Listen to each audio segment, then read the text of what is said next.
बिस्मिल्लाहिर्रहमानिर्रहीम।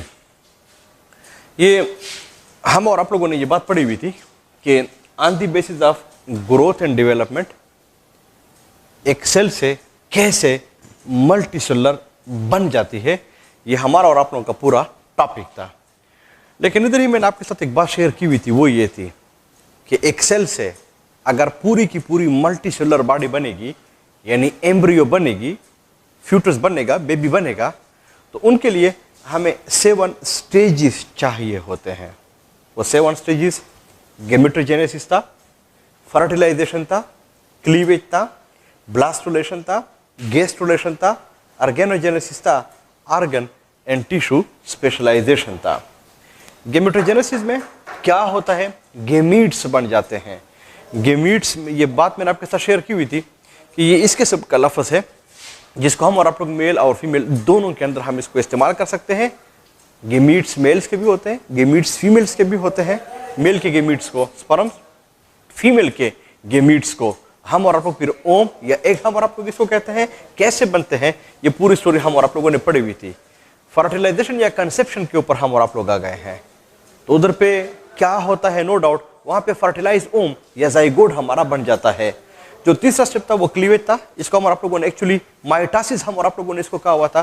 क्लीवेज में होता क्या है, हमारे साथ मारूला बन जाता है। ये पूरी स्टोरी हम और आप लोगों ने पढ़ ली है। ब्लास्टुलेशन का एंड प्रोडक्ट क्या होता है, ब्लास्टुला होता है, ब्लास्टोसिस्ट होता है। अब ब्लास्टुला या ब्लास्टोसिस्ट का स्ट्रक्चर कैसे होता है वो तो आपके कोर्स के अंदर तो है तो नहीं, लेकिन मैंने इसका एक रफ सा स्केच ताकि आप लोगों को समझ आ जाए कि कैसे ये होता है, ताकि आपके दिल में ये बात हो जाए ओरिजिनली ये ऐसा होता नहीं है, इसका स्ट्रक्चर कुछ और किस्म का होता है। लेकिन समझाने के लिए मैंने आप लोगों को ये डायग्राम बना दिया है। क्या था, जो रेड सा आप लोगों को नजर आ रहा है वो यो जोना पेलास्यूडा था, और मैंने बताया हुआ था कि जोना पेलास्यूडा का दूसरा नाम एग शेल मेम्ब्रेन भी है। ये शेल के नीचे जो मेम्ब्रेन सा प्रेजेंट होता है इसको हम आप लोग जोना पेलास्यूडा हम आप लोग इसको कहते हैं। इसके बाद कुछ सेल्स थे जिसको हम आप लोगों ने मेगामियर्स, लेकिन बताया हुआ था कि मेगामियर का लफ्ज़ आपके कोर्स में तो नहीं है, लेकिन हम और आप लोग इसको ट्रोफोब्लास्ट हम और आप लोग इसको कहते हैं। इसके बाद जो थे, जो ग्रीन ग्रीन आप लोगों को नजर आते हैं, ये माइक्रोमियर्स हैं, यानी इनर सेल मास है। ब्लास्टोसिल भी कुछ लोग इसको सारी कुछ लोग इसको ब्लास्टोडर्म भी लोग इसको कहते हैं। ब्लास्टोडिस्क भी हम और आप लोग इसको कहते हैं। और इनके अलावा जर्मिनल डिस्क और एक्टिव साइटोप्लाज्म के अल्फाज भी आपके कोर्स ने इसके लिए इस्तेमाल किए हुए हैं। लेकिन ये जो ट्रोफोब्लास्ट होता है और जो इनर सेल मास होता है, इसके बीच में एक स्पेस होता है, कैविटी होती है, जिसको हम और आप लोग ब्लास्टोसिल कहते हैं, जिसको हम और आप लोगों ने ब्लू शो किया हुआ है। लेकिन ये जो इनर सेल मास होता है इसके अंदर एक फ्लूइड सा प्रेजेंट होता है, और बुक ने इसके लिए लफ्ज़ लिखा हुआ है फ्लूइड फिल्ड कैविटी। ये अल्फाज इनके लिए उसने इस्तेमाल किए हुए हैं। जो स्ट्रक्चर मैंने आप लोगों को बता दिया है ये कोई और चीज़ नहीं है, ये ब्लास्टुलेशन का एंड प्रोडक्ट है, और इसको हम और आप लोग ब्लास्टुला हम और आप लोग कहते हैं। लेकिन ब्लास्टुला के लिए आपके बुक ने लफ्ज़ ब्लास्टोसिस्ट के अल्फाज जो हैं इनको भी ये इस्तेमाल किए हुए हैं।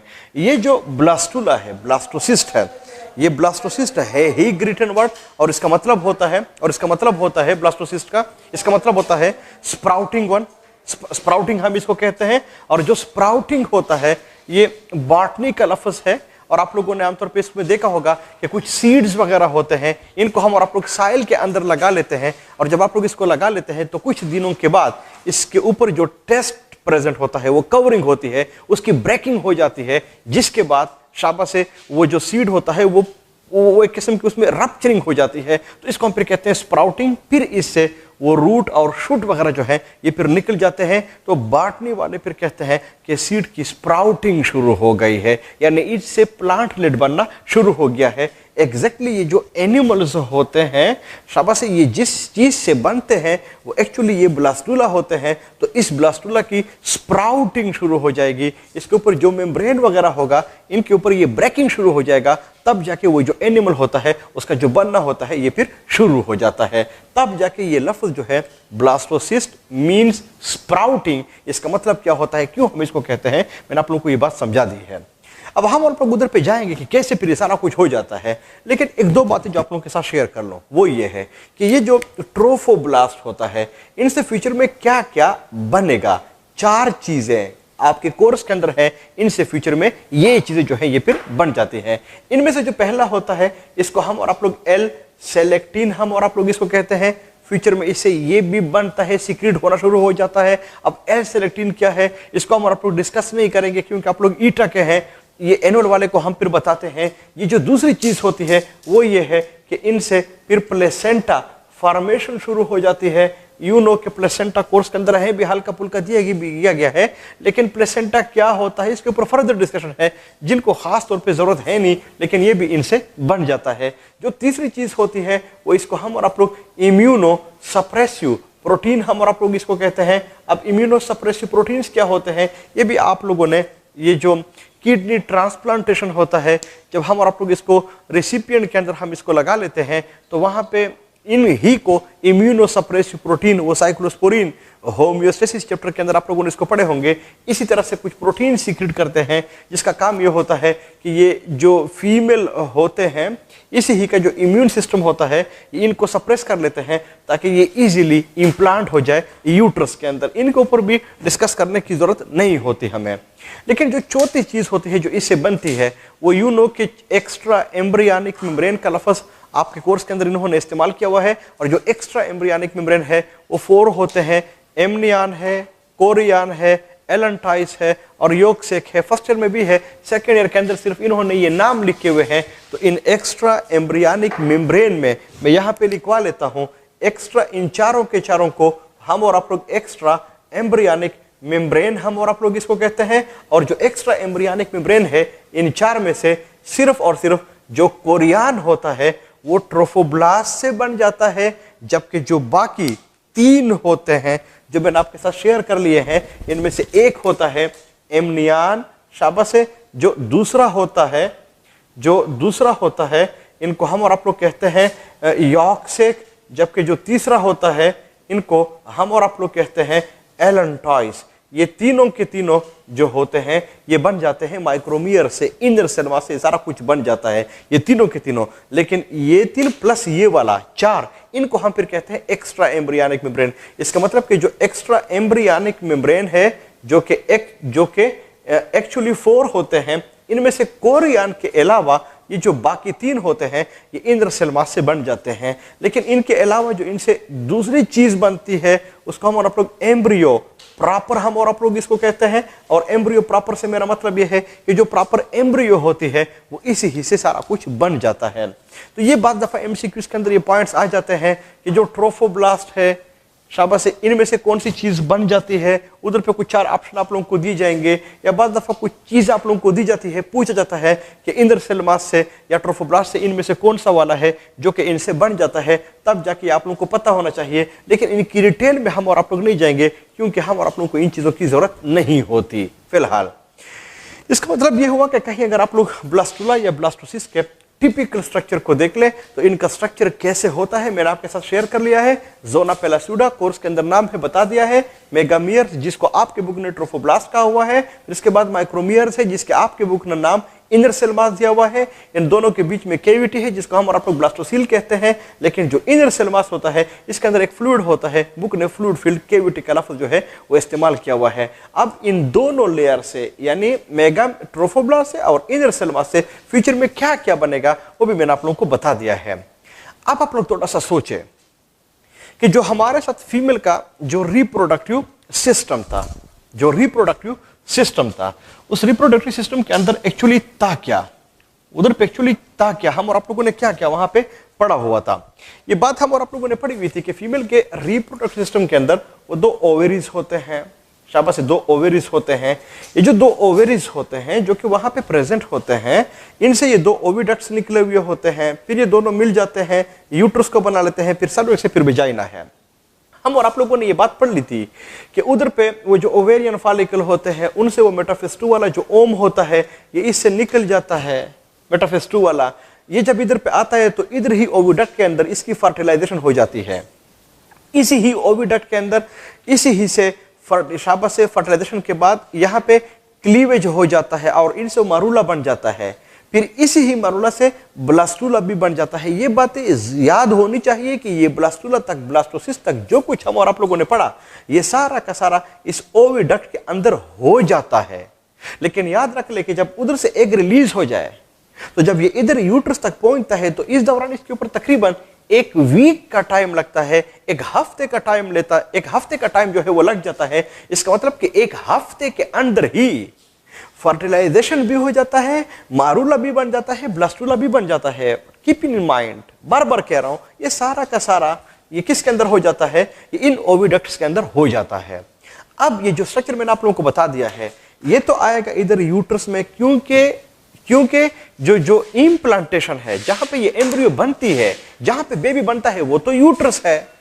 तो अब यहां पे इसकी इम्प्लांटेशन होगी। याद रख ले, इम्प्लांटेशन यूट्रस के अलावा किसी और जगह पे नहीं होती, ये सिर्फ और सिर्फ यूट्रस के अंदर होता है। हां, अगर यूट्रस के अलावा फीमेल के रिप्रोडक्टिव सिस्टम के अंदर ये जो ब्लास्टूला है किसी और जगह पे इंप्लांट हो जाए, तो वो जो प्रेगनेंसी होती है वो फिर नॉर्मल प्रेगनेंसी नहीं होती, वो एबनॉर्मल प्रेगनेंसी होती है। एंड यू नो कि जो एबनॉर्मल प्रेगनेंसी होती है, इसको हम और आप लोग एक्टॉपिक प्रेगनेंसी हम और आप लोग इसको कहते हैं। इसका मतलब कि जो यूट्रस है वहां पे प्रॉपर इंप्लांटेशन होगा, कहीं पूछा गया। लेकिन अगर यूट्रस के अलावा किसी और जगह पे इंप्लांटेशन हो जाए, फिर हम इसको आमतौर पे कहते हैं कि ये एबनॉर्मल प्रेगनेंसी होगी। And abnormal pregnancy is called ectopic pregnancy. और शॉर्टकट आपको बता दो, फीमेल इसको रिटेन नहीं कर सकती, इनकी फिर एबॉर्शन, इसको फिर डिस्कार्ड किया जाता है, इस एम्ब्रियो को फिर रिमूव किया जाता है।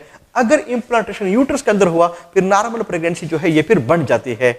हो साथ में आप लोग ये बात भी याद रख ले कि जो स्टूडेंट्स होते हैं उनको यही बताया जाता है, वही बात उनके ज़हन में होती है कि जो जाइगोट होता है वो एक्चुअली यूट्रस के अंदर इंप्लांट होता है। जाइगोट यूट्रस के अंदर इंप्लांट नहीं होता, एक्चुअली ये ब्लास्टूला होता है जो कि यूट्रस के अंदर इंप्लांट हो जाता है। लेकिन इंप्लांटेशन के लिए कौन सा हार्मोन रिस्पॉन्सिबल था, मैंने आप लोगों को बताया हुआ था, प्रोजेस्टेरोन। अगर आप लोगों को याद हो, प्रोजेस्टेरोन के 2 फंक्शन मैंने आप लोगों को बताए हुए थे, मिल्क प्रोडक्शन प्लस इंप्लांटेशन। तो याद रख ले, ये जो ब्लास्टूला होता है, ब्लास्टोसिस्ट, ये यूट्रस के अंदर इंप्लांट होता है, लेकिन इसको यहां पे इंप्लांट कौन करता है? वो प्रोजेस्टेरोन हार्मोन जो है ये इसके लिए रिस्पॉन्सिबल होता है। और अगर ये इंप्लांट हुआ तो अंडरस्टूड बात है, ये फिर प्रेगनेंसी बन गई। और अगर प्रेगनेंसी बन गई तो फिर बेबी के लिए मिल्क की जरूरत भी पड़ेगी, तब जाके वो जो प्रोजेस्टेरोन हार्मोन होता है वो वहां पे मिल्क की जो प्रोडक्शन होती है मेमरी ग्लैंड्स के अंदर, इनको भी प्रोड्यूस करना शुरू कर लेता है। अब आप लोगों को पता होना चाहिए, ये बेसिक कॉन्सेप्ट्स हैं,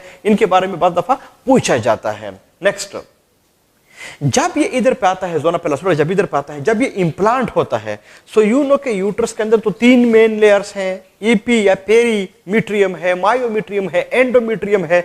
यू नो के जो इंप्लांटेशन होता है वो तो एंडोमीट्रियम में होता है। लेकिन जो एंडोमीट्रियम है, पहले भी क्या हुआ था, फिर भी बता देता हूं, वहां पे तो 2 सब लेयर्स है, एक बेसल है, एक फंक्शनल है। जो बेसल लेयर है ये बेस में होता है, तब जाके हम इसको बेसल लेयर भी कहते हैं। इसके ऊपर ये फंक्शनल लेयर जो है ये प्रेजेंट होता है। और दूसरी बात ये है कि जो बेसल लेयर होता है, इसी ही से ये फंक्शनल लेयर जो है ये फिर बन भी जाता है। लेकिन याद रख ले, यू नो कि जो ह्यूमन फीमेल में जो मंथली साइकिल्स होते हैं, इसके सारे जो चेंजेस होते हैं वो एक्चुअली इस एंडोमेट्रियम में होते हैं। लेकिन एंडोमेट्रियम में भी जहां पे ये होते हैं वो फंक्शनल लेयर के अंदर होते हैं। इसका मतलब कि वहां पे फंक्शनल लेयर बनता भी है और फंक्शनल लेयर डिस्कार्ड भी हो जाता है, खत्म भी हो जाता है। तो ये फंक्शनल लेयर किससे बनता है? वो एक्चुअली इस बेसल लेयर से बन जाता है। जब खत्म हो जाए फिर नया लेयर इससे फिर बन जाता है। इसका मतलब कि बेसल परमानेंट है, जो फंक्शनल है वो टेम्परेरी होता है, हर माह ये फिर नया बन भी जाता है और ये सारा कुछ ये फिर इससे डिस्कार्ड भी हो जाता है।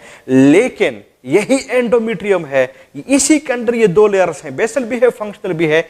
इसी ही एंडोमेट्रियम के फंक्शनल लेयर के अंदर जो ब्लास्टोसिस्ट होता है यूट्रस में, वहां पे इंप्लांट भी होता है। इसका मतलब कि इंप्लांटेशन भी ये फंक्शनल लेयर के अंदर सारा कुछ हो जाता है। तो इस फंक्शनल लेयर को बनाएगा कौन? मैंने बताई हुई थी ये बात, कौन इसको थिक बनाएगा, कौन इसको वाल्वेटी बनाएगा, कौन इसको तैयार करेगा इस इंप्लांटेशन के लिए? वो एस्ट्रोजन था। वो बात मैंने आप लोगों के साथ शेयर की हुई थी।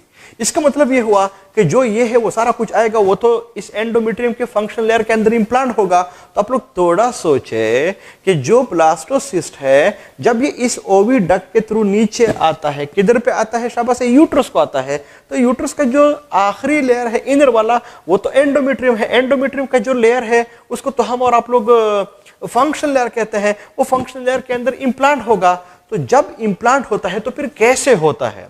वो ऐसे होता है कि जिस तरह के मैंने आप लोगों को बता दिया है कि ब्लास्टोसिस्ट इसका मतलब होता ही है स्प्राउटिंग, SPROUTING। और स्प्राउटिंग का मतलब मैंने सीड के साथ आपके साथ एग्जांपल दे दी है। इसके ऊपर जो कवरिंग होती है, टेस्ट होता है, उसकी ब्रेकिंग हो जाती है। इसी तरह से जो इनके ऊपर कवरिंग होती है जिसको हम और आप लोग शाबा से ज़ोना पेलास्यूडा कहते हैं, इनकी ब्रेकिंग हो जाती है। अगर ये ब्रेकिंग हो जाए फिर हम कहते हैं कि इसकी शाबा से इसकी स्प्राउटिंग शुरू हो गई है, ये अब इम्प्लांट होना शुरू हो गया है। तो याद रख ले, अगर ब्लास्टूला के ऊपर ये जो ज़ोना पेलास्यूडा है इसकी ब्रेकिंग शुरू हो जाए, this is the end of blastulation and start of gastrulation. तो ब्लास्टुलेशन और गैस्ट्रुलेशन में फर्क क्या हुआ कि जो ब्लास्टुलेशन होता है इनमें ये ज़ोना पेलास्यूडा प्रेजेंट होता है।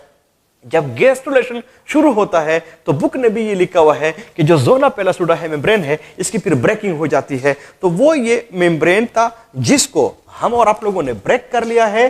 शाबाश से मैं इन सेल को पूरे से फिर से इसको पूरे कर लूं। और ये वो सेल्स हैं जिसको हम और आप लोगों ने मेगामियर सारा कुछ हम और आप लोगों ने इसको कहा हुआ था। जो ही ये ब्रेक हो जाए बता दिया है, this is the start of gastrulation. अब हम और आप लोग जो बातें करेंगे वो गैस्ट्रुलेशन से रिलेटेड होंगी। वो ब्लास्टुलेशन खत्म हो गया है, लेकिन जो ही सारा कुछ ऐसा हो जाए, आप थोड़ा सा मेरी तरफ, ये जो मेगामियर्स थे जिसको हम और आप लोगों ने ट्रोफोब्लास्ट कहा हुआ था, इसका जो नाम होता है वो भी हम और आप लोग चेंज कर लेते हैं और इनको हम फिर आमतौर पे कहते हैं ये हमारा ईपीब्लास्ट है। तो ईपीब्लास्ट का लफ्ज जो है वो आपके कोर्स में है, लेकिन ईपीब्लास्ट के जो अल्फाज होते हैं इनको हम आमतौर पे गैस्ट्रुलेशन के अंदर हम इसको इस्तेमाल करते हैं। ब्लास्टोसील वही है, केविटी वही है, लेकिन जो माइक्रोमियर्स होते हैं इनका भी जो नाम होता है वो फिर चेंज हो जाता है और इनको हम फिर कहते हैं नॉर्मली शाबा से हाइपोब्लास्ट। तो एक ईपीब्लास्ट हुआ, एक हाइपोब्लास्ट हुआ, और ये दोनों के दोनों अल्फाज आपके कोर्स के अंदर हैं। ब्लास्टोसील भी होगा, फ्लूइड फील्ड केविटी भी होगी, सिर्फ वो नाम चेंज हो जाते हैं और इसके ऊपर जो मेम्ब्रेन होता है वो भी ब्रेक हो जाता है। अब अगर मैं इसी ही जो मैं आप लोगों को बता रहा हूं, जो ब्लास्टोसिस्ट है, अगर मैं इसका ऐसे ट्रांसफर सेक्शन काट दो, कहने का मकसद यह है कि कहीं अगर मैं इसको ऐसे काटूं और इसका एक पोर्शन आप लोगों को दिखा दूं तो फिर ये आप लोगों को कैसे नजर आएगा? अगर हम और आप लोग इसको बोर्ड के ऊपर बना दे तो फिर ये आप लोगों को कैसे नजर आएगा? ये हमें कुछ ऐसे नजर आएगा कि फॉर एग्जाम्पल ये हमारे साथ वो कौन से सेल से जिसको मैंने बना दिया है, थोड़े से ऐसे मैंने इसको मैग्नीफाई कर लिया है, मैग्नीफाई कर लिए हैं। ये जो सेल्स है ये हमारे साथ वो ईपीब्लास्ट के सेल्स हैं जो मैंने बना दिए हैं। इसी के नीचे जो ग्रीन से हैं उनको भी मैं बना लेता हूं, जो छोटे छोटे हैं जो कि यहाँ पे प्रेजेंट होते हैं, ये कोई और नहीं है, ये वो हाइपोब्लास्ट के सेल्स हैं। लेकिन बीच में जो हम और आप लोगों को केविटी नजर आ रही है ये कोई और नहीं है, ये वही ब्लास्टोसील वाली केविटी है। आप अंदाजा लगा दे, ये लेयर मैंने यहां पे बना दिया है ईपीब्लास्ट का, ये वाला लेयर मैंने यहां पे बना दिया है हाइपोब्लास्ट का, बीच में वो केविटी है जिसको हम आप लोग ब्लास्टोसील कहते हैं, ये भी प्रेजेंट होता है। ये समझाने के लिए मैंने सारा कुछ ऐसा कर लिया है। नेक्स्ट वो ये है कि जो ईपीब्लास्ट के सेल्स होते हैं ये एक्टिव सेल्स होते हैं। बुक ने एक लफ्ज लिखा हुआ है एक्टिव का, तब जाके मैं ब्रैकेट में लिखवा रहा हूं कि ये एक्टिव सेल्स होते हैं। हाँ, जो हाइपोब्लास्ट के सेल्स होते हैं ये एक्टिव सेल्स नहीं होते। अब इस एक्टिव और इनएक्टिव सेल्स का मतलब क्या होता है? ऐसे सेल्स कि जिसके अंदर सेल डिवीजन हो इसको हम आप लोग एक्टिव सेल्स कहते हैं, जिसके अंदर सेल डिवीजन ना हो इसको हम आप लोग आमतौर पे इनएक्टिव सेल्स हम आप लोग इसको कहते हैं। तो आप लोग इसी ही डायग्राम को आप लोग जहन में रख ले कि अगर ये सेल्स एक्टिव सेल्स हैं ईपीब्लास्ट वाले, तो अंडरस्टूड बात है इनके अंदर सेल डिवीजन होगी। सेल डिवीजन होगा तो सेल का जो नंबर हो ना वो फिर ऐसे बढ़ेगा, लेकिन बाहर की तरफ, अंदर की तरफ नहीं है, बाहर की तरफ ये ऐसे बढ़ेगा। एग्जैक्टली अगर इनको मैं शो कर लूं तो फिर इनको मैं शो कर सकता हूं कि ये वो सेल्स हैं जो कि ईपीब्लास्ट से बन रहे हैं और इसका जो नंबर है वो हमारे साथ इंक्रीज हो रहा है, क्योंकि जो ईपीब्लास्ट के सेल्स हैं वो एक्टिव सेल्स होते हैं, हाइपोब्लास्ट एक्टिव नहीं है, इसलिए इनमें किसी किस्म की सेल डिवीजन नहीं है। मैंने इसको शो तक नहीं किया हुआ है। तो आमतौर पे मैं एग्जांपल ऐसे देता हूं कि कहीं अगर आप लोग गांव वगैरह में देख ले तो वहां पे कोई खेत होता है, जमीन होता है, साथ में कोई नाला भी होता है, पानी वाला नाला भी होता है।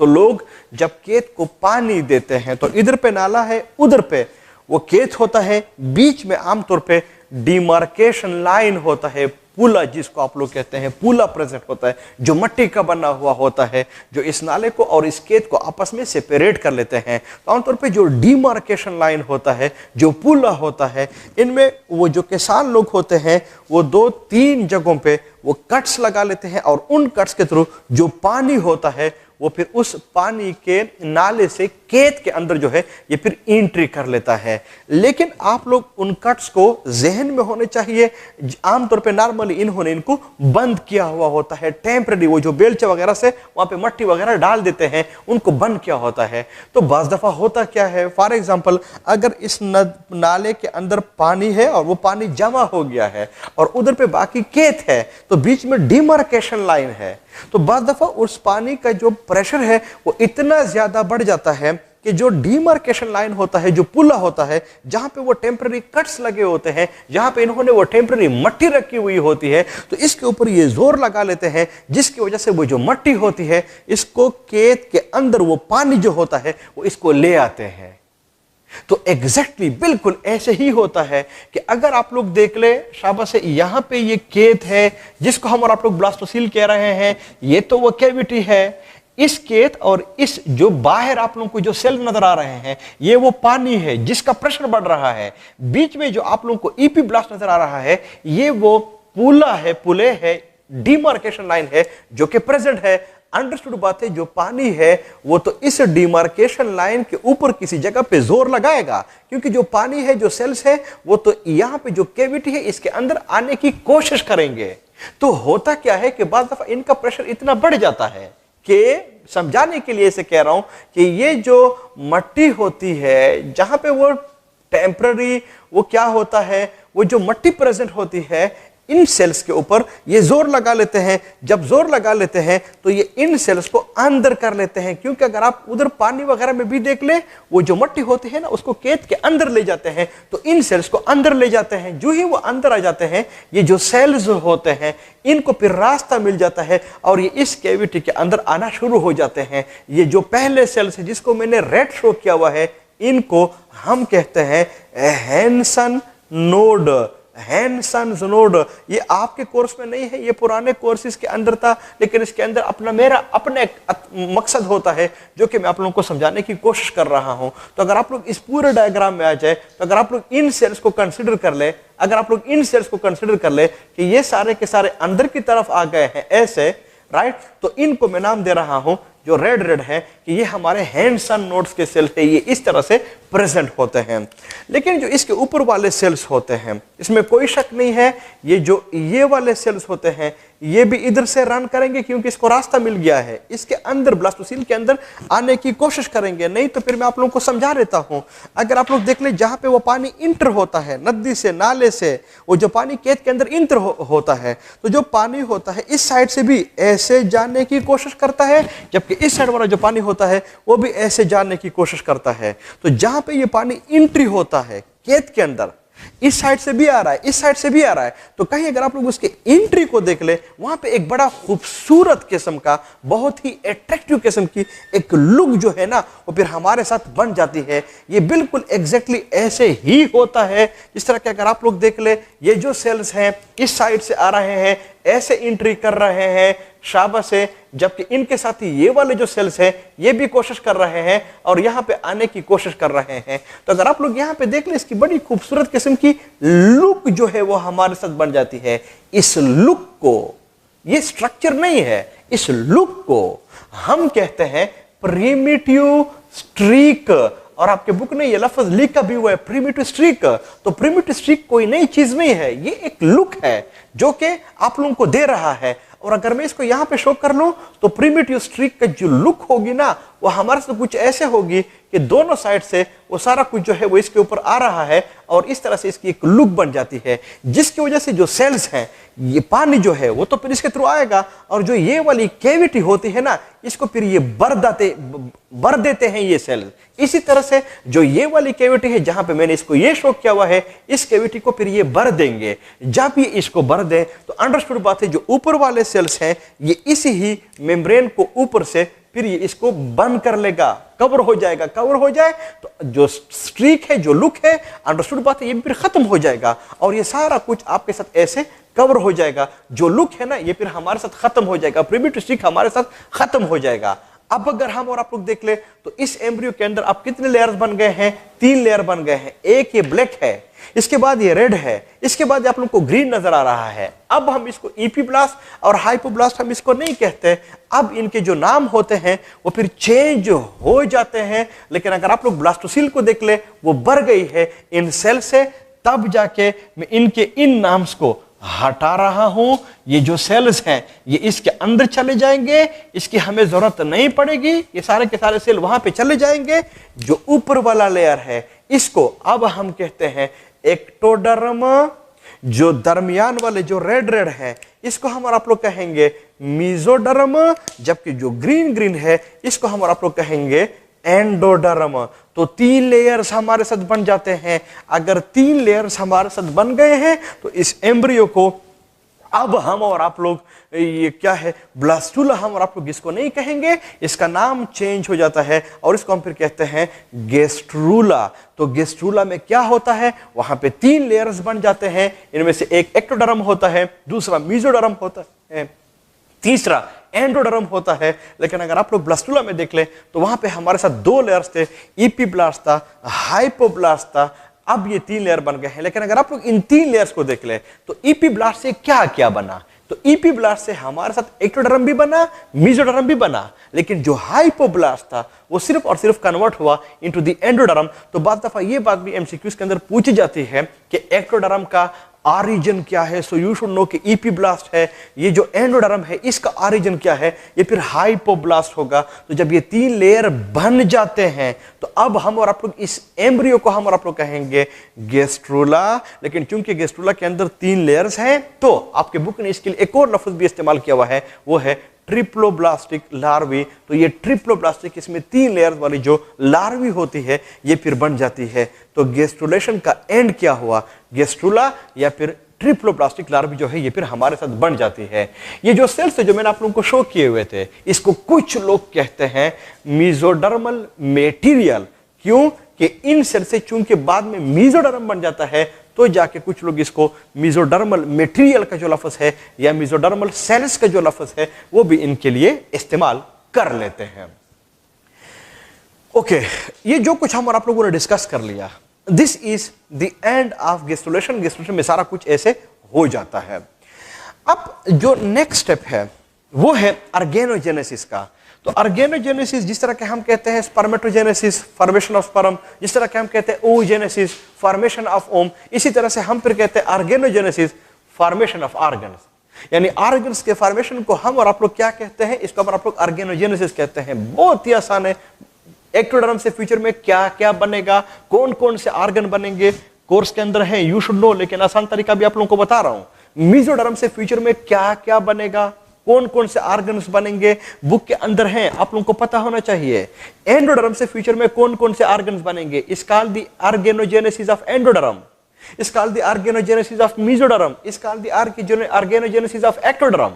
तो अगर इनसे ऑर्गन्स बन जाए तो फिर ये ऑर्गन बनना शुरू हो जाए तो फिर हम कहते हैं कि गेस्ट्रुला की ऑर्गेनोजेनेसिस शुरू हो गई है, उनसे ऑर्गन्स की फॉर्मेशन जो है ना ये फिर शुरू हो गई है।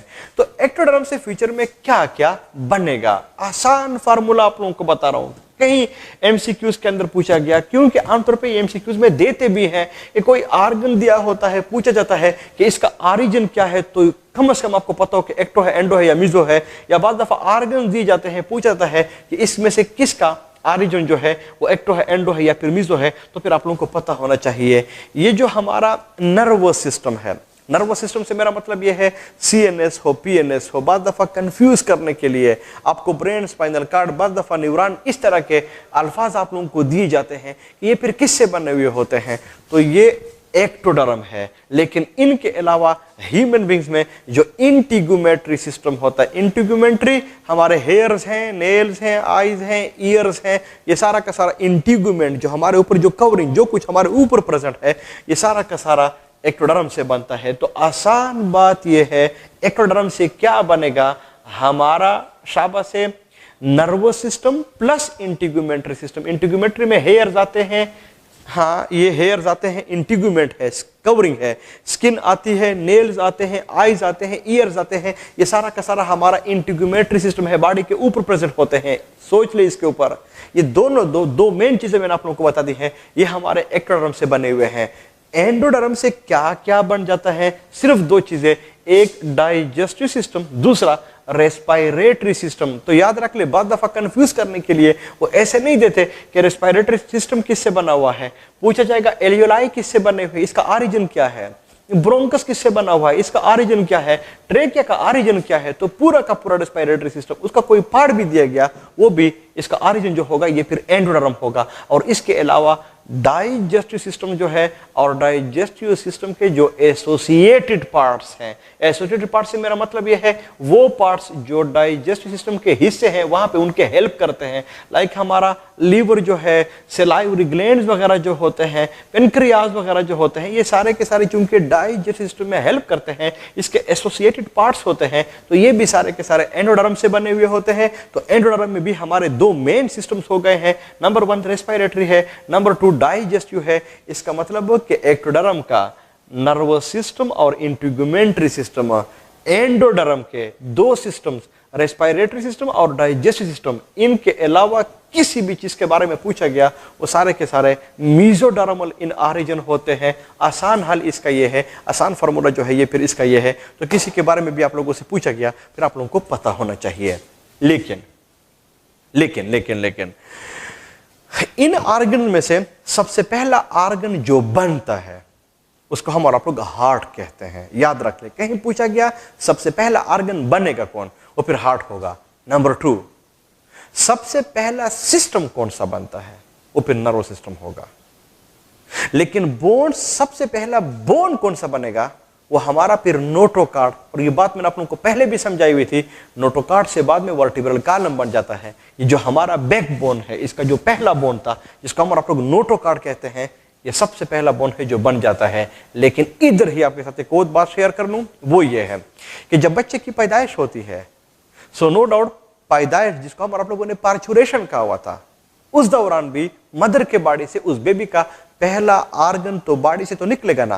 तो ह्यूमन बींग्स के बॉडी में तो मुख्तलिफ किस्म के ऑर्गन प्रेजेंट है, तो इनमें कौन सा ऑर्गन है जो कि पार्चुरेशन के टाइम पे सबसे पहले निकल जाता है, वो फिर हेड होगा। तो इसमें आप लोग कहीं कंफ्यूज ना हो जाए, ऑर्गन दो तरह से आपके बुक के अंदर मेंशन किए गए हैं। सबसे पहला ऑर्गन बनता कौन सा है कहीं पूछा गया, सो यू शुड नो कि वो हार्ट होगा। लेकिन कहीं पूछा गया कि पार्चुरेशन के दौरान सबसे पहला ऑर्गन मां के बॉडी से आता कौन है, तो वो फिर हेड होगा। सबसे पहला सिस्टम कौन सा बनता है, वो नर्वस सिस्टम होता है। लेकिन इनके अलावा मैंने बता दिया है कि सबसे पहला बोन कौन सा बनता है, वो भी फिर नोटोकार्ड होता है, जिससे फिर बाद में वर्टिब्रल कॉलम जो है ये फिर बन जाता है। तो ये जो कुछ मैंने आप लोगों को बता दिया है ये ऑर्गेनोजेनेसिस है। लेकिन आपके साथ एक बात शेयर कर लूं, चूंकि बुक में तो नहीं है लेकिन हल्का हल्का आप लोगों को बता दूं कि जो हैंडसन नोड है, ये वाले सेल्स थे, ये वाले सेल्स थे, वो जो हमारा नोटोकार्ड होता है जिससे फिर बाद में वर्टिब्रल कॉलम बन जाता है, ये एक्चुअली हैंडसन नोड से बनता है।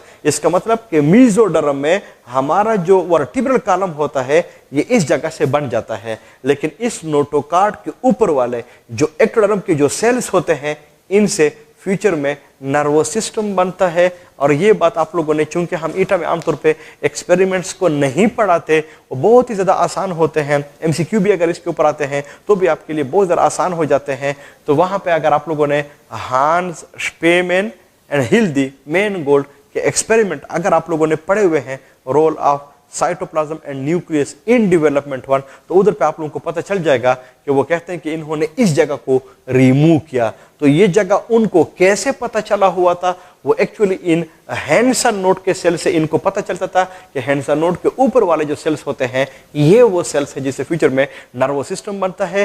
तब जाके न्यू रिलेशन में अगर आप लोग देख भी ले, बहुत ही आसान है कि जो ये वाले सेल्स होते हैं ये पहले थिक हो जाते हैं, प्लेट बना लेते हैं, फिर शाबाश से थिक हो जाते हैं, प्लेट बना लेते हैं, ट्यूब बना लेते हैं, इसका जो इंटीरियर पार्ट है वो ब्रेन, पोस्टीरियर पार्ट से स्पाइनल कार्ड वगैरह बन जाते हैं। और इनमें जब ये बन जाते हैं तो अब देख ले, ऊपर नर्वस सिस्टम बन गया है, स्पाइनल कार्ड बन गया है, नीचे नोटोकार्ड बन गया है, तो वो नोटोकार्ड ऐसे ओपन होता है और इसके अंदर ये जो स्पाइनल कार्ड होता है वो फिर इसी के अंदर आ जाता है और फिर ऑटोमेटिकली नोटोकार्ड इसके ऊपर बंद हो जाता है। तो उनको इसी ही से फिर पता भी चला हुआ था कि ये सारा कुछ कैसे बन जाता है।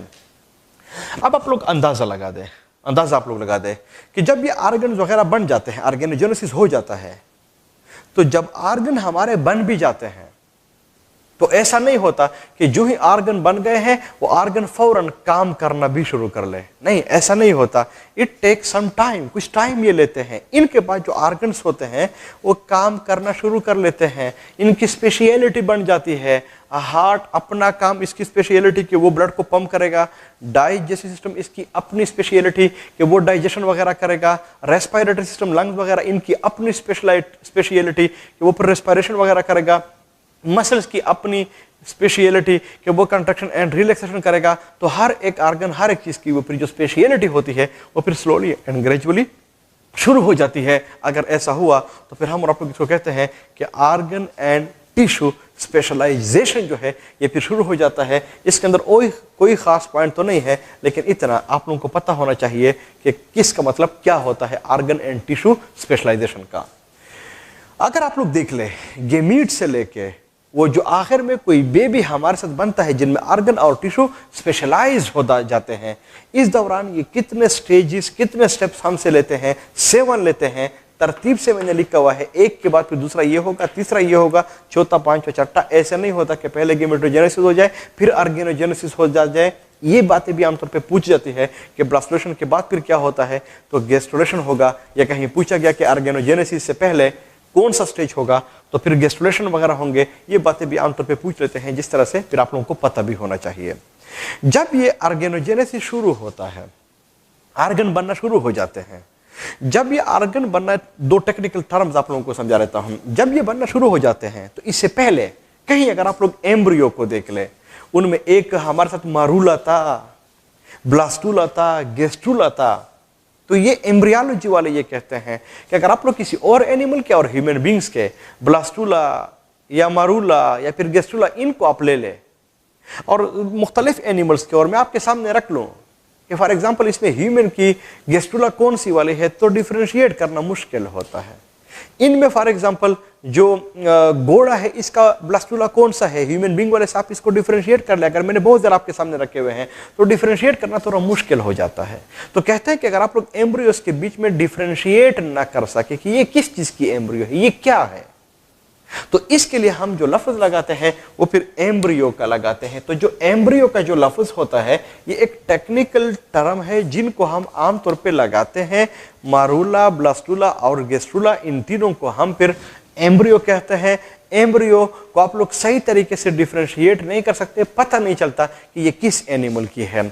लेकिन जब इनके अंदर, गेस्टूला के अंदर ऑर्गेनोजेनेसिस शुरू हो जाए, ऑर्गन्स की फॉर्मेशन शुरू हो जाए, ऑर्गेनोजेनेसिस शुरू हो जाए, तो फिर ऑर्गन बन जाते हैं। जब ये ऑर्गन्स बन जाते हैं तो अगर आप लोग उस गेस्टूला के अंदर देख ले तो इनमें प्रॉपर आईज भी बने होंगे, इनमें प्रॉपर जो है ये फिर हमारे ईयर्स भी बन जाते हैं, नोज भी बन जाता है, सारा कुछ बन जाता है। तो अगर आप उस घोड़े वाला देख ले तो फिर उसके पता चल जाता है कि ये वो घोड़े वाली कोई चीज़ है, मतलब कि छोटा सा होगा लेकिन पता चलेगा कि ये घोड़े की तरह उसकी शेप है। ह्यूमन बींग की अपनी एक प्रोफाइल होगी, पता चलेगा ये तो ह्यूमन बींग वाला है। इस तरह से अगर कोई और एनिमल है, केट है, उसका भी पता चलेगा। तो अगर आप लोग इसमें डिफरेंशिएट कर सके कि ये इसकी है, ये इसकी है, इसकी है, तो फिर हम और आप लोग इसके लिए जिस लफ्ज़ का ये इंतखाब करते हैं तो उसको हम फिर फ्यूटस कहते हैं। फ्यूटस तो याद रख ले एक एम्ब्रियो है, उसको आप लोग डिफरेंशिएट नहीं कर सकते डिफरेंट एनिमल्स के। फ्यूटस जो होता है जब ऑर्गन्स बन जाए और वहां पे आप लोग इसको डिफरेंशिएट कर सके कि ये किसकी है और ये किसकी है, फिर जाके हम और आप लोग इसको फ्यूटस कहते हैं। तो याद रख ले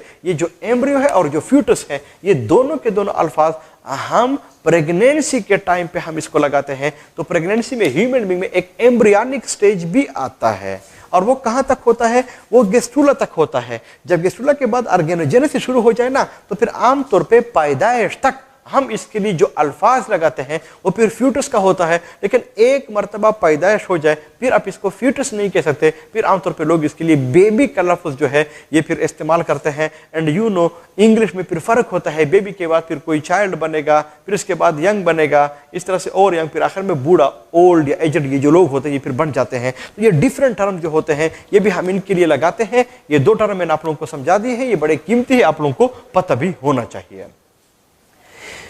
ये जो कुछ हम और आप लोगों ने पढ़ा एक्सपेरिमेंट्स में बता रहा हूं वो बहुत आसान है, इसको आप लोग खुद ही देख लेंगे। रिलेशन वगैरह मैंने आपके साथ बातें शेयर कर ली हैं, इनको आप लोग खुद ही देख लेंगे। अब हमारा और आप लोगों का जो पॉइंट है वो ये है कि अगर आप लोग इन सब को देख ले, यानी आखिर में जब फ्यूटस बन जाता है इसके लिए टोटल कितना टाइम हमें चाहिए होता है, 9 मंथ्स। और उन 9 मंथ्स को हम आप लोग प्रेगनेंसी कहते हैं।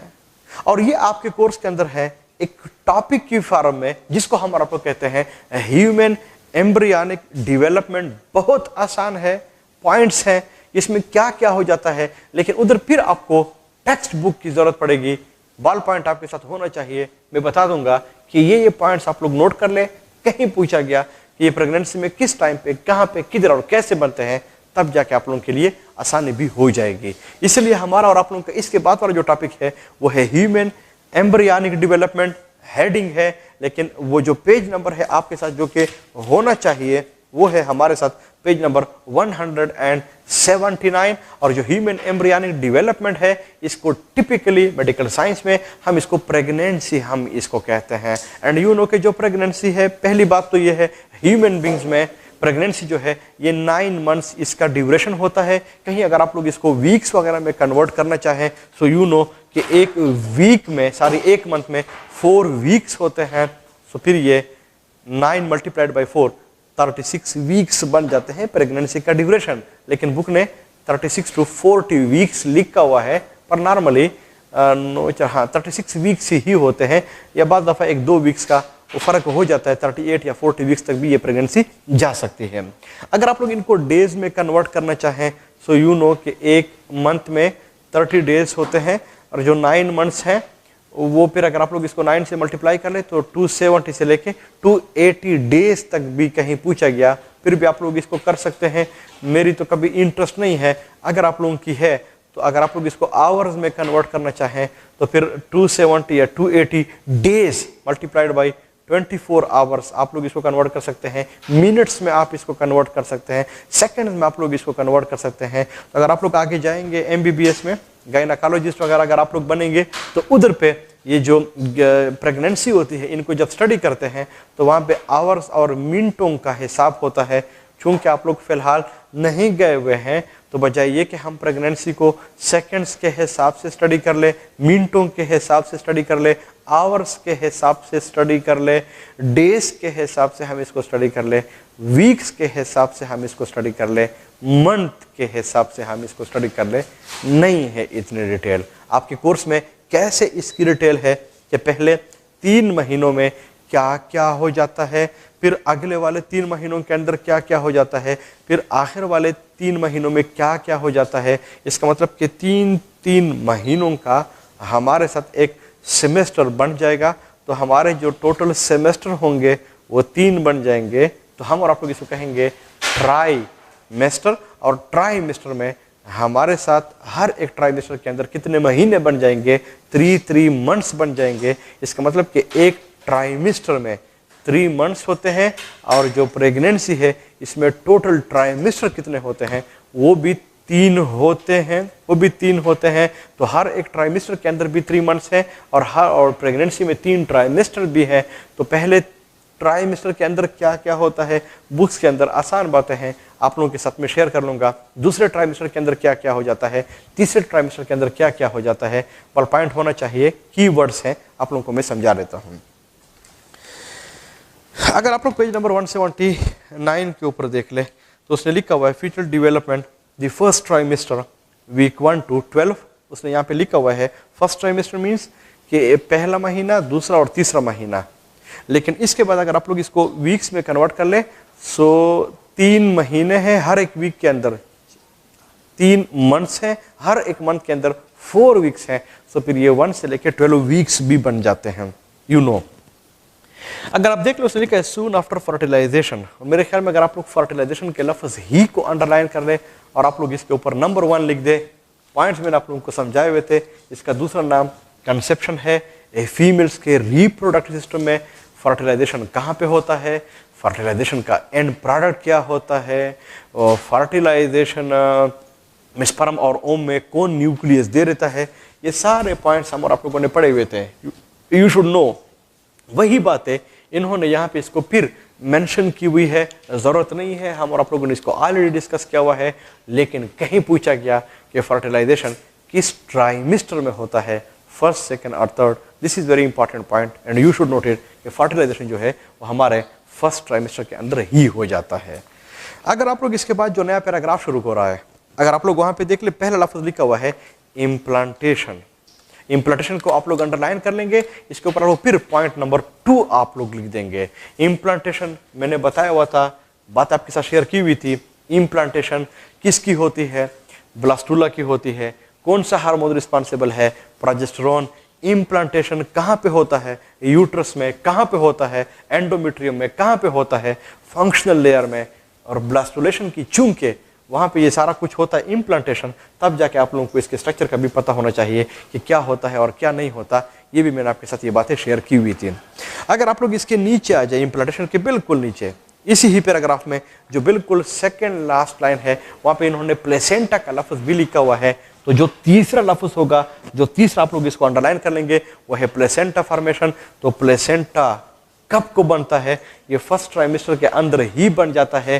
प्लेसेंटा किससे बनता है, यू नो, वो ट्रोफोब्लास्ट से बनता है। प्लेसेंटा क्या है, बेबी और मदर जो होती है इनके बीच में एक कनेक्शन होता है, जिसके थ्रू जो फूड मटेरियल होता है, न्यूट्रिशन होता है, साथ में जो एक्सक्रीटरी मटेरियल्स होता है, सारा कुछ इनकी एक्सचेंज इसके थ्रू होती है। प्लेसेंटा बुक ने लिखा भी हुआ है, कुछ हार्मोन्स भी ये सीक्रेट करते हैं और उन हार्मोन का फंक्शन भी हम और आप लोगों ने पढ़ा हुआ था। इसका मतलब ये हुआ कि जो प्लेसेंटा है ये भी फर्स्ट ट्राइमेस्टर के अंदर हो जाता है। तो अगर कहीं मैं आप लोगों से पूछूं कि फर्स्ट ट्राइमेस्टर में अब तक कितने पॉइंट्स हो गए हैं, तो मेरे लिहाज से 3 होने चाहिए। फर्टिलाइजेशन हुआ, इम्प्लांटेशन हुआ, प्लेसेंटा फॉर्मेशन हुआ। आप लोगों को ये पॉइंट्स ऐसे याद होने चाहिए। यही बातें पूछते हैं कि प्लेसेंटा किस ट्राइमेस्टर के अंदर बनता है, या वो से ट्राइमेस्टर दिए जाएंगे कि इनमें से जो फॉलोइंग आर्गन्स हैं या पार्ट्स हैं, इनमें से कौन सा वाला है जो कि फर्स्ट ट्राइमेस्टर के अंदर बनता है। फिलहाल 3 हो गए हैं, इनमें से जो भी ऑप्शन हो वो फिर आपका आंसर ही होना चाहिए। अगर आप लोग अगले वाले पेज के ऊपर जाएं, जब तक मैं ना कहूँ कि आप लोग इसको अंडरलाइन कर ले, आप लोगों ने नहीं करना है, नंबर आप लोगों ने नहीं लिखना है, लेकिन 3 हो गए हैं। वो लिखा हुआ है the 5th week of pregnancy marks the beginning of the embryonic period. This is when the baby's brain, spinal cord, heart and other organ begins to form. अगर देख लो उसने बाकायदा तौर पे ब्रेन, स्पाइनल कॉर्ड लिखा हुआ है, इसका मतलब ये हुआ कि पहले हमारा नर्वस सिस्टम बनेगा। फिर लिखा है हार्ट, हमारा पहला ऑर्गन जो बनता है वो हार्ट बनता है, and other organ begins to form. अगर आप लोग यहाँ पे नोटो कार्ड वगैरह लिखना चाहें तो भी आप लोग इसको लिख सकते हैं, जो मैंने शेयर कर ली आपके साथ ये बात कि पहला ये बोन है जो कि वहां पे बन जाता है। लेकिन अगर आप देख ले ऑर्गन्स बन रहे हैं, इसका मतलब ये हुआ कि ये ऑर्गेनोजेनेसिस की बात कर रहा है। और फिर उसने ये बात लिखी हुई है the embryo is no made up of 3 layers, the top layer the ectoderm give rise to the baby's outer most layer of skin, central and peripheral nervous system, eyes, inner ear and many other connected tissues. तो अगर आप लोग इनको देख ले, ये बातें हम और आप लोगों ने पहले भी पढ़ी हुई थी, लेकिन अगर ये एक्टोडर्म, मेसोडर्म और एंडोडर्म से ये ऑर्गन्स बनेंगे तो फिर हम और आप लोग इसको ऑर्गेनोजेनेसिस ही कहेंगे। ऑर्गेनोजेनेसिस हो रहा है। आप लोग फिलहाल आप लोग इसको अंडरलाइन ना करने, मैं बता रहा हूँ। No the baby's heart and premature circulatory system, ये सारी बातें उसने लिखी है। अगर आप लोग इस पूरे पैराग्राफ को रीडिंग दे दे तो बात वही हुई कि ऑर्गेनोजेनेसिस हो रहा है, ऑर्गन्स की फॉर्मेशन हो रही है। तो अगर आप लोग उधर the 5th week of pregnancy से लेके नीचे तक आप साइड पे एक ही पॉइंट आप इसके अंदर लिख दें, वो है ऑर्गेनोजेनेसिस। आप इनके साथ लिख दें और आप इसको पॉइंट नंबर 4 दे दें, आपके लिए आसानी हो जाएगी। इसलिए ईटा में अगर कहीं पूछा गया, वो जनरली आपको बता देगा, किसी आर्गन का नाम ले लेगा कि ये आर्गन की ऑर्गेनोजेनेसिस या आर्गन की फॉर्मेशन, इस आर्गन का बनना ये कब को होगा, किस ट्राइमेस्टर के अंदर होगा। आसान हल इसका यह है कि वो फर्स्ट ट्राइमेस्टर होगा, क्योंकि फर्स्ट ट्राइमेस्टर में ऑर्गन्स की फॉर्मेशन शुरू हो जाती है। तो आपके बुक ने एनुअल के एग्जाम के लिए वो इसको समझाने के लिए थोड़ा सा इसको कॉम्प्लिकेटेड बनाया हुआ है। चूंकि आप लोग ईटा के हैं तो आप लोग इसको ऐसे याद नहीं करेंगे, आपको तो वो कॉन्सेप्ट का पता होना चाहिए। तब जाके कहीं ऑर्गन्स के बारे में पूछा गया, फॉर्मेशन के बारे में पूछा गया, आर्गन फॉर्मेशन, तो फिर वो फर्स्ट ट्राइमेस्टर ही होगा। तो अब तक हमारे और आप लोगों के 4 पॉइंट्स हो गए हैं। फर्टिलाइजेशन हो गया है, इम्प्लांटेशन हो गया है, प्लेसेंटा फॉर्मेशन हो गया है, और इनके अलावा ऑर्गेनोजेनेसिस हो गया। लेकिन ऑर्गेनोजेनेसिस में मैंने आप लोगों को बता दिया है, आर्गन फॉर्मेशन, कोई भी आर्गन दिया गया ये कब को बनेगा, फिर आप लोगों को पता होना चाहिए। नया पैराग्राफ, ये 4 पॉइंट्स आप लोगों ने अंडरलाइन किए होंगे। Growth is rapid in coming weeks, आप इसको अंडरलाइन ना करें, इसकी जरूरत नहीं है। ग्रोथ हर एक ट्राइमेस्टर के अंदर होता है, क्योंकि 9 मंथ से वो टाइम गुजारेगा। हाँ, ग्रोथ के अंदर एक खास बात है, वो हो सकता है किसी और ट्राइमेस्टर के अंदर आ जाए, फिर मैं आप लोगों के साथ ये बात शेयर कर लूंगा। The neural tube along back is closing and heart is pumping blood. लेकिन अगर आप लोग देख ले, हार्ट इज पंपिंग ब्लड, याद रख ले, बहुत खूबसूरत लफ्ज है, बहुत टेक्निकल बात है। वो ये है कि ऑर्गन्स कब को बनते हैं, आमतौर पर वो पहले ट्राइमेस्टर के अंदर बनते हैं, लेकिन ऑर्गन्स बनते हैं, ऑर्गन फंक्शन नहीं करते। ये बड़ा खूबसूरत पॉइंट है। तो फर्स्ट ट्राइमेस्टर में सिर्फ ऑर्गन्स बनते हैं, ऑर्गन फंक्शन नहीं करते, एक्सेप्ट हार्ट। इसका मतलब कि हार्ट पहले ऑर्गन है जो बन भी जाता है, और हार्ट पहला ऑर्गन है जो फंक्शन करना भी शुरू कर लेता है। लेकिन हार्ट बनेगा कब को, फर्स्ट ट्राइमेस्टर।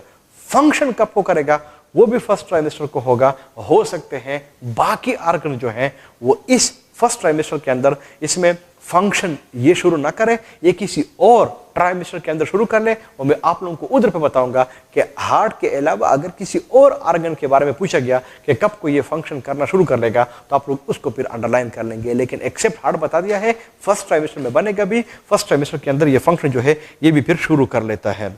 फिर उसने ये बात लिखी हुई है, basic facial features will begin to appear including passageways that will make up the inner ear। अगर आप देख ले, will make up, will be ऐसा होगा। आप लोग इन लोगों चीज़ों को आप लोग अंडरलाइन ना करें, ये मैं आप लोगों को, ये बात मैंने आपके साथ पहले ही शेयर की हुई है। अगर आप लोग इसको देख ले, वो ऐसे ही कह रहा है, ये क्या है, and arches that will contribute to the jaws, यानी जाज वगैरह को फिर बना देगा। फिर लिखा हुआ है, the fetal body begins to take on a C shape curvature. बहुत ही खूबसूरत लफ्ज है ये। अगर आप लोग देख ले कहीं इस डायग्राम में भी इन्होंने बाकायदा तौर पे इनको शो किया हुआ है। अगर आप लोग बेबी को देख ले, ये ऐसे उसका शेप है, जैसे इंग्लिश का अल्फाबेट सी। तो कहीं पूछा गया कि ये सी शेप कर्वेचर यानी सी शेप बेबी कब को बन जाता है, इससे पहले वैसे स्ट्रेट होता है। फिर आखिर में चूंकि यूट्रस छोटा होता है, बेबी का साइज बढ़ जाता है, तो उसको समेट करने के लिए, खुद को वहां पे रखने के लिए ऐसे सी शेप कर्वेचर बना लेता है। तो कहीं पूछा गया कि सी शेप कर्वेचर कब को बनता है, वो भी फर्स्ट ट्राइमेस्टर होगा। मेरे लिहाज से हमारा और आप लोगों के अब तक मेरे ख्याल में 6 पॉइंट्स होने चाहिए। 6 होगा, हाँ 6 ही होने चाहिए, जो कि आपके ज़हन में होने चाहिए। लेकिन इससे पहले मैंने बता दिया है कि अगर आप देख ले, वो सारा कुछ बन रहा है। फिर अगर आप लोग सी शेप के बाद देख ले, small birds will soon become arms and legs, birds होंगे उनसे फिर हाथ और पाँव बनेंगे। टिनी नस्ट्रिल्स बिकम विजिबल, वो आ जाएगा। And eyes lens begins to form, अगर देख ले begins to form, will begin, ये सारा कुछ बनेगा, ऑर्गेनोजेनेसिस है। फिर लिखता है, the arm buds now take on the shape of paddles, ये जो आर्म्स होते हैं इनका शेप पेडल की तरह हो जाता है। The arm and legs are growing longer and fingers have begin to form. इन बातों में खुद को आप लोग कंफ्यूज ना करें, ये आप लोगों को याद नहीं होनी चाहिए। आसान बात मैंने आप लोगों के साथ बात शेयर कर ली है, इससे और भी मैं इसको आसान कर लूंगा। लेकिन बात ये कि अगर आप लोग इसको रीडिंग दे दे, सारा कुछ बन रहा है, क्योंकि ऑर्गेनोजेनेसिस हो रहा है। तब जाके तो मैं बता रहा हूं कि अगर आप उनको इस तरह से पता है ये आर्गन कब को बनेगा, हाथ कब बनेंगे, पांव कब बनेंगे, फिंगर्स कब बनेंगे, नाक कब बनेगा, ये सारी बातें जो होंगी ना फर्स्ट ट्राइमेस्टर, और उसने उस पॉइंट को थोड़ा एक्सप्लेन किया हुआ है। फिर लिखते हैं, the external parts of the body's ears are also forming, बन रहा है ना सारा कुछ। और फिर लिखते हैं, एंड आईज आर विजिबल। और फिर लिखते हैं, the upper lip and nose have been formed, the trunk of the body is beginning to straighten. जबरदस्त बात है। अगर आप देख ले, इसी ही चैप्टर के अंदर, इसी ही टॉपिक के अंदर हम और आप लोगों ने पढ़ा कि सी शेप था, तो सी कर्वेचर है, अगर आप लोग इसको स्ट्रेट कर ले तो फिर इंग्लिश के अल्फाबेट आई हो जाता है। इसका मतलब कि सी से लेके आई शेप जब इसका बनता है तो वो कब को बनता है, वो भी फर्स्ट ट्राइमेस्टर के अंदर बन जाता है। इसका मतलब ये हुआ कि from C to I shape जो इसका स्ट्रक्चर बनता है वो भी पहले ट्राइमेस्टर के अंदर हो जाता है। तो कब को पूछा गया कि सी शेप कब को होता है, तो अंडरस्टूड बात है वो भी फिर फर्स्ट ट्राइमेस्टर होगा। लेकिन कहीं पूछा गया कि स्ट्रेट आई कब को होता है, तो अंडरस्टूड बात है ये भी फिर फर्स्ट ट्राइमेस्टर जो होगा ये फिर हो जाता है। तो ये पॉइंट आपके ज़हन में होने चाहिए। फिर अगर आप लोग जाए उसने आखिर में लिखा हुआ है to the end of first trimester the embryo can no be technically described as fetus. बड़ा ही खूबसूरत पॉइंट है, अंडरलाइन आप लोग इसको कर ले। तो कहीं अगर आप लोग इसको देख ले तो ये बात मैंने आप लोगों को समझा दी है कि एम्ब्रियो से फ्यूटस बनता है। एंड एम्ब्रियो से फ्यूटस का मतलब यह है कि एम्ब्रियो जो कि मैंने समझा दिया है उधर पे आप लोग इसको डिफरेंशिएट नहीं कर सकते, जो फ्यूटस होता है इनको आप लोग डिफरेंशिएट कर सकते हैं। तो एम्ब्रियो से अगर फ्यूटस बनेगा तो इसका मतलब है कि वहां पे वो ऑर्गन्स बनेंगे, ऑर्गेनोजेनेसिस होगा।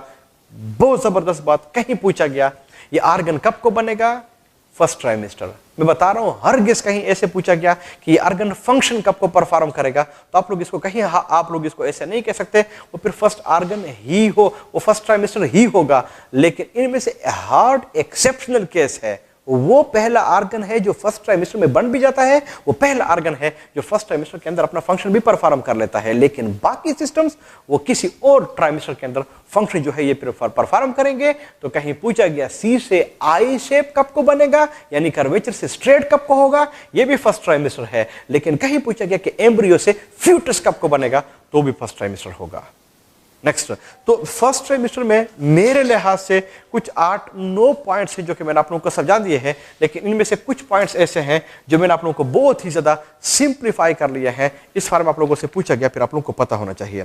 Foetal development the second trimester, weeks तो उसने नहीं लिखे हुए हैं, लेकिन अगर आप लोग वीक्स लिखना चाहें तो ये बात ज़हन में होनी चाहिए कि पीरियड 12 वीक्स आप लोग ना लिखे, ये 13 से 24 तक हो जाएगा। लिखा हुआ है during the second trimester the fetal sex becomes apparent. अगर आप लोग नॉर्मली देख ले प्रेगनेंसी में जो मदर्स होते हैं वो अल्ट्रासाउंड भी सेकंड ट्राइमेस्टर में 4th, 5th, 6th मंथ इसमें ये कर लेते हैं, और वहां पे फिर सेक्स का पता चल जाता है बेबी का कि ये मेल है या फीमेल है, इससे पहले पता नहीं चलता। तो सेक्स का पता कब को चलता है, तो वो सेकंड ट्राइमेस्टर के अंदर ये पता चल जाता है। पहला पॉइंट हुआ। जो दूसरा है वो ये है the fetal ear begin to stand out at the side of the head and the nerve endings from the brain connects to the ears allowing the fetus to hear। अगर allowing the fetus to hear, अगर आप लोग देख ले कान कब बनेंगे, तो पहला ट्राइमेस्टर था, ऑर्गेनोजेनेसिस था।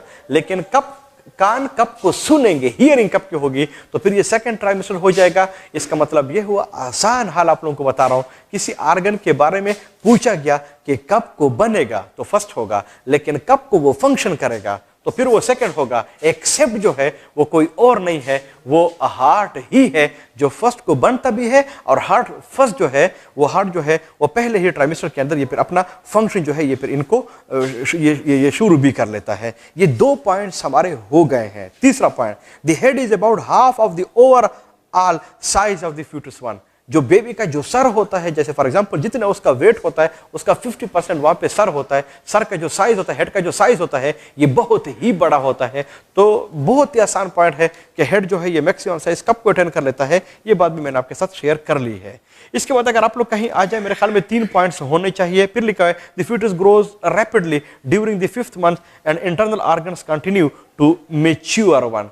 तो ग्रोथ जो है वो पहले में भी था, सेकंड के अंदर भी है, लेकिन फिलहाल आप इसको अंडरलाइन ना करें, ग्रोथ हर एक ट्राइमेस्टर के अंदर होता है। लेकिन मैंने पहले भी आपके साथ ये बात शेयर कर ली है कि ग्रोथ के अंदर इंपॉर्टेंट पॉइंट क्या होगा वो अभी आप लोगों के साथ फिर मैं शेयर कर लूंगा। और फिर लिखा हुआ है fetal muscles and body fat is being stored under the skin and body hair starts to appear. So fetal muscles, body fats ये कब को बनते हैं, ये भी सेकंड ट्राइमेस्टर होगा, और हेयर्स कब को बन जाते हैं ये भी सेकंड ट्राइमेस्टर होगा। तो ये पॉइंट भी थोड़ा सा एक्सेप्शनल है। अगर आप लोग बाकी ऑर्गन्स की ऑर्गेनोजेनेसिस को देख ले तो वो फर्स्ट ट्राइमेस्टर है, लेकिन कुछ ऑर्गन्स ऐसे हैं जैसे मसल्स, फेट्स, हेयर्स, ये कब को बनते हैं तो ये एक्सेप्शनल केस है, तो फिर ये सेकंड ट्राइमेस्टर होगा। तो हम और आप लोगों ने एक और बड़ी यूनिक बात समझ ली है, वो ये है कि हार्ट कब को बनेगा, first trimester.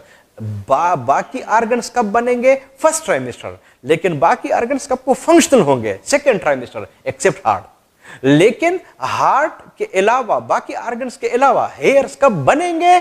Second trimester. Fats कब स्टोर होना शुरू हो जाएंगे? Second trimester. मसल वगैरह कब सारा कुछ कर लेंगे? Second trimester. तो ये थोड़े से एक्सेप्शनल केसेस हैं जो कि आप लोगों को पता होना चाहिए। साथ में बिल्कुल लास्ट पॉइंट जो कि इन्होंने ये सेकेंड ट्राइमेस्टर के अंदर इन्होंने इसको डिस्क्राइब किया हुआ है, वो है जो फिंगर्स होते हैं, इनमें जो फिंगरप्रिंट्स होते हैं। यू नो कि आजकल जो जमाना है वो फिंगरप्रिंट्स वगैरह का होता है। हम और आप लोग क्राइम्स को इसके थ्रू डिटरमाइन करते हैं, मोबाइल में इसका इस्तेमाल है, पासपोर्ट में, शनाख्ती कार्ड में, सब जगहों पे फिंगरप्रिंट्स। तो फिंगरप्रिंट्स कब को डेवलप हो जाते हैं? ये सेकंड ट्राइमेस्टर है। बहुत खूबसूरत पॉइंट है, आप लोगों ने इसको जरूर डिस्क्राइब करना है, आप लोगों ने इसको जरूर नोट करना है। जो फीटल डेवलपमेंट है the third trimester, you know कि मंथ्स में कहां से कहां तक होगा? तो ये मंथ्स में 7, 8, 9 मंथ्स उसने नहीं लिखे हुए हैं, लेकिन वीक्स में फिर ये कहां से कहां तक हो जाएगा? तो फिर 24 तक तो ये हो गया, फिर ये 25 से शुरू हो जाएगा। सो 25 से लेके 36 या 38 या 40 जितने भी वीक्स हैं वो सारा का सारा हमारा थर्ड ट्राइमेस्टर हो जाएगा। Final weight gain takes place. बड़ा खूबसूरत पॉइंट नंबर 1, आप इसको अंडरलाइन कर ले। सबसे ज्यादा वेट गेन यानी ग्रोथ कहां पे होता है? तो वो थर्ड ट्राइमेस्टर है। अगरचे हर एक ट्राइमेस्टर के अंदर ये सारा कुछ हो जाता है। उसने ये वेट में 28 ग्राम पर डे ये बातें लिखी हुई है, लेकिन आमतौर पे ये रट्टे वाली बातें होती हैं कि आप लोगों से ये बातें पूछे कि 28 ग्राम होता है या 30 ग्राम होता है या 5 ग्राम होता है, इस तरह के एमसीक्यूज नहीं आते, ये फिक्स बातें नहीं होते। यू नो कि बायो में सारा कुछ कॉन्सेप्ट की बातें होती हैं, ये कॉन्सेप्ट्स निकालते हैं। और फिर अगर आप देख ले the fetus begins to move regularly, आप इसको अंडरलाइन कर ले। ये जो बेबीज होते हैं इनमें जो मूवमेंट होती है ये प्रेगनेंसी में कब को शुरू हो जाता है? तो ये सेकेंड ट्राइमेस्टर होता है। और माँ जो होता है ये बाकायदा तौर पे इनको फील भी करते हैं। और अगर मूवमेंट नहीं होती बेबी में तो आमतौर पे जो माँ होते हैं, डॉक्टर्स होते हैं, ये फिर थोड़े खफा भी होते हैं, क्योंकि अगर मूवमेंट नहीं होती तो फिर इनका अकीदा ये होता है कि जो बेबी है उनकी फिर डेथ हो गई होती है। और साथ में आप लोगों को ये बात भी बता दूं कि अगर प्रेगनेंसी में किसी भी टाइम पे बेबी की डेथ हो जाए यानी वो एक्सपायर हो जाए तो हरगिज़ वो जो बेबी होता है वो माँ के अंदर उन 9 मंथ्स को फिर ये पूरा नहीं करेगा, उसी टाइम पे इसकी फिर डिलीवरी जो है ये भी फिर हो जाती है। ओके, इनके बाद उसने फिर ये बात भी लिखी हुई है, लिखी हुई है कि इसके बाद वाले एक्स यूटीरो वियाबिलिटी। एक्स यूटीरो मीन्स के यूट्रस के बाहर ये कब को खुद को तैयार करता है, क्योंकि वो तो थर्ड ट्राइमेस्टर के बाद तो फोर्थ ट्राइमेस्टर है ही नहीं, तो थर्ड ट्राइमेस्टर के बाद तो बेबी जो होगा वो तो फिर बाहर को निकलेगा। बाहर निकलेगा तो बाहर में तो कुछ डिफरेंट किस्म का एनवायरनमेंट है, टेम्परेचर है, एयर है, सब चीजों में फर्क है। तो इनके लिए कब को ये तैयार करता है? First trimester, second trimester, third trimester. तो फिर ये थर्ड ट्राइमेस्टर होगा, इसलिए हम आप लोग इसको कहते हैं एक्स यूटीरो वियाबिलिटी के लिए प्रिपरेशन कब को करेगा? ये भी थर्ड ट्राइमेस्टर होगा। ओके, और फिर देख ले the head is engage in third trimester, that is fetal head descends into the pelvic cavity. तो कहीं पूछा गया कि जो हेड होता है ये कब को नीचे डिसेंड करेगा, कब को नीचे आएगा? उसमें भी कोई शक नहीं है, ये भी थर्ड ट्राइमेस्टर में ही होगा। तो अगर आप लोग थर्ड ट्राइमेस्टर में देख ले, कुछ पॉइंट्स मैंने आपके साथ डिस्कस कर लिए हैं, आप लोग इसको जरूर इसके ऊपर 1, 2, 3, 4, 5 इस तरह के नंबर आप इसके ऊपर लिख देंगे। कोई भी बात पूछी गई कि ये किस ट्राइमेस्टर में होना चाहिए तो भी पता होना चाहिए। कहीं पूछा गया कि इनमें से ये वाला पॉइंट कब को होता है तो भी आप लोगों को पता होना चाहिए। इसके अलावा आपके बुक ने एक टेक्निकल 1 मिनट की बात है वो उसने डिस्क्राइब की हुई है, वो आप लोगों को बता देता हूँ। मुझे शक पड़ रहा है थोड़ा सा, क्योंकि ये बहुत ही ऐसा ये टॉपिक दिया गया है अंदर को कि कहीं ना MCQ में आया हुआ है, ना कभी किसी की सोच वहां पे चली गई है। हो सकता है उधर पे ऐसा हो तो फिर आपके लिए किसी किस्म का मसला ना हो। हाँ ना सॉरी, हाँ, तो फिर आप लोगों को फिर ये पता होना चाहिए, वो है एलोमेट्रिक ग्रोथ। एलोमेट्रिक ग्रोथ का मतलब क्या होता है? अगर हम और आप लोग वैसे देख ले, फॉर एग्जाम्पल हम और आप लोग हैं, तो अगर हम और आप लोग हैं तो जब हमारे और आप लोगों की पैदाइश हो जाए, तो अगर आप लोग देख लें कि अगर मैं पूछूं कि जब हमारे और आप लोगों की पैदाइश हो गई तो लेफ्ट हैंड के अंदर जितनी ग्रोथ हुई है क्या उतनी राइट हैंड के अंदर भी हुई है? हाँ, हुई है। इसका मतलब है कि जो ग्रोथ है क्या वो प्रोपोर्शनल है? हाँ, प्रोपोर्शनल है। तो जितनी ग्रोथ हमारे अंदर लेफ्ट ईयर के अंदर हुआ है अब तक क्या उतनी राइट ईयर में भी हुआ है? हाँ, हुआ है। इसका मतलब कि जो ग्रोथ है पैदाइश के बाद वो प्रोपोर्शनल है। जितने हमारे लेफ्ट लेग के अंदर ग्रोथ हुई है क्या उतनी राइट के अंदर भी हुई है? हाँ, हुई है। इसका मतलब कि जो ग्रोथ है वो प्रोपोर्शनल है। मेरी बात आपके ज़हन में होनी चाहिए। लेकिन कहीं अगर मैं आप लोगों से पूछूं कि जो ग्रोथ है वो प्रोपोर्शनल है, लेकिन अगर मैं आप लोगों से पूछूं कि क्या पैदाइश के बाद हमारी लेफ्ट हैंड के अंदर जितनी ग्रोथ हुई है, क्या उतनी ग्रोथ लेफ्ट लेग के अंदर भी हुआ है? नसीर साहब, मेरे ख्याल में आपका जवाब ना ही होना चाहिए, नहीं हुआ है। अगर मैं असद साहब आपसे पूछ लूं कि जितनी ग्रोथ हमारे राइट ईयर के अंदर हुआ है, क्या उतनी ग्रोथ हमारे राइट लेग के अंदर भी हुआ है? नहीं हुआ है, नहीं हुआ है। तो अगर मैं पूछूं कि ये जो ग्रोथ है, क्या ये प्रोपोर्शनल है? ना, इन प्रोपोर्शनल है, प्रोपोर्शनल नहीं है। याद रख ले, अगर ग्रोथ इन प्रोपोर्शनल होते हैं तो इसको हम फिर मेडिकल साइंस में जो टेक्निकल लफ्ज हम इसके लगाते हैं वो है एलोमेट्रिक ग्रोथ। तो बुक ने एक लफ्ज लिखा हुआ है, वो है एलोमेट्रिक ग्रोथ। इट मींस कि जब ऑर्गन्स के बीच में इन प्रोपोर्शनल ग्रोथ हो, फिर हम इसको एलोमेट्रिक ग्रोथ कहते हैं। लेकिन अगर प्रोपोर्शनल ग्रोथ हो, टर्म कोर्स में नहीं है, फिर हम और आप लोग इसको आइसोमेट्रिक ग्रोथ हम इसको कहते हैं। और शुक्र है कि कुछ ऑर्गन्स के बीच में, जैसे दोनों हाथ, इसमें आइसोमेट्रिक है, दोनों पांव इसमें आइसोमेट्रिक है, दोनों कान इसमें आइसोमेट्रिक है। शुक्र है कि कुछ ऑर्गन्स में एलोमेट्रिक ग्रोथ है, जैसे left ear, left hand and left leg. अगर इनमें आइसोमेट्रिक होते तो आप अंदाजा लगा दे कि आज असद साहब की शेप कैसे होती, आज नसीर साहब कैसे होते, कि अगर इस कान का साइज भी आज लेफ्ट हैंड जितना होता, लेफ्ट ईयर जितना होता। Thank you very much.